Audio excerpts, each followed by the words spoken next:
খুব তাই ৰিচাৰ্চ চেণ্টাৰত খুব এখন গাম্ভীৰ্যপূৰ্ণ বুলি ক'ব লাগিব, এখন খুব সৌহাৰ্দ্যপূৰ্ণ এখন সভা অনুষ্ঠিত হৈ আছে। মৰাণৰ ভালেকেইজন বিশিষ্ট ব্যক্তি আছে। আমাৰ সন্মানীয় প্ৰহ্লাদ তুতি ডাঙৰীয়াই সভাপতিত্ব আসন অলংকৃত কৰি আছে। আমাৰ অঞ্জলি চেতিয়া বাইদেউ আছে, নবীন গগৈ ছাৰ আছে, তেনেকৈ ভালেকেইখন আমাৰ বিশিষ্ট ব্যক্তিসকলে, সাংবাদিক বন্ধুসকলো উপস্থিত আছে। খুব এটা ধুনীয়া অনুষ্ঠান হ'বৰ কাৰণে এটা প্ৰস্তুতি চলি আছে। আমাৰ অহা 30 নৱেম্বৰ আৰু 1-2 ডিচেম্বৰ 3 দিনীয়া বনাঢ্য কাৰ্যসূচীৰে তিলৈ গ্ৰাম্য বজাৰত আমি আমাৰ চুকাফা দিৱসটো আমি অনুষ্ঠিত কৰিম।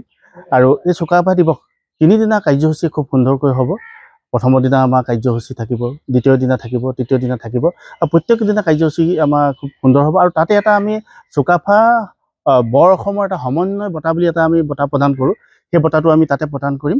আমি সেই বঁটাটো কাক প্ৰদান কৰিম আমি পিছৰ পৰ্যায়ত আমি সেইটো ঘোষণা কৰিম।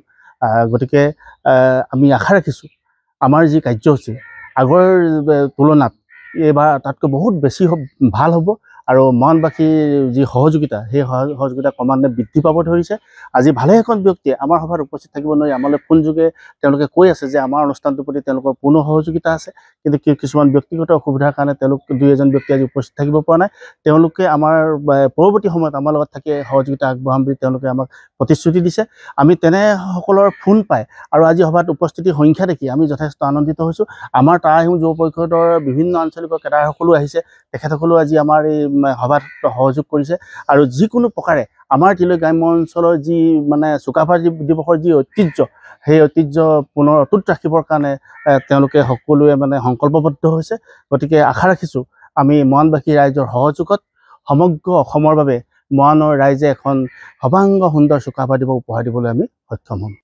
তাৰাহিম যুৱ পৰিষদ অসম, মৰাণ মহকুমা সমিতি আৰু মৰাণ আঞ্চলিক সমিতিৰ উদ্যোগত অনুষ্ঠিত হৈ অহা কেন্দ্ৰীয় চুকাফা দিৱস এইবাৰো আমি 30 নৱেম্বৰ 1 আৰু 2 ডিচেম্বৰ তাৰিখে আমি অনুষ্ঠিত কৰিব লৈছোঁ। সেয়েহে আজি তাই শিক্ষা আৰু গৱেষণা কেন্দ্ৰত আমাৰ উদযাপন সমিতি গঠনৰ সন্দৰ্ভত আজি অনুষ্ঠিত এখন সভা, ৰাজহুৱা সভা অনুষ্ঠিত হয়। এই সভাত সভাপতিত্ব কৰে বিশিষ্ট সমাজকৰ্মী প্ৰহ্লাদ তুতি ডাঙৰীয়াৰ সভাপতিত্বত আজি এখন শক্তিশালী উদযাপন সমিতি গঠন হৈছে আগন্তুক চুকাফা দিৱসৰ কাৰণে।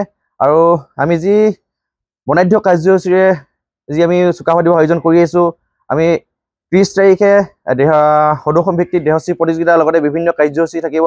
কুইজ প্ৰতিযোগিতা, চিত্ৰাংকন প্ৰতিযোগিতাৰ লগতে বিভিন্ন জাতীয় জনগোষ্ঠীৰ সমাৰোহ, লগতে আমাৰ যি চাউলুং চুকাফাৰ বৰ অসম সমন্বয় বঁটা যি আমি প্ৰত্যেক বছৰে বঁটা প্ৰদান কৰি আহিছোঁ, সেই বঁটাও এইবাৰ আমাৰ 2 ডিচেম্বৰ তাৰিখে আমি বঁটা প্ৰদান কৰা হ'ব। আৰু এখন জাতি জনগোষ্ঠীৰ লগতে বিভিন্ন ব্যক্তিৰ এখন আমাৰ মুকলি মিটিং আমাৰ অনুষ্ঠিত হ'ব। লগতে বিভিন্ন কাৰ্যসূচীৰে আমাৰ 3 দিনীয়াকৈ বনাঢ্য কাৰ্যসূচীৰে এই চুকাফা দিৱসখন আমি আয়োজন কৰিবলৈ আমি আগবাঢ়িছোঁ। যিকোনো খবৰৰ বাবে যোগাযোগ কৰক 7099017330 লগতে 7099017110 নম্বৰত।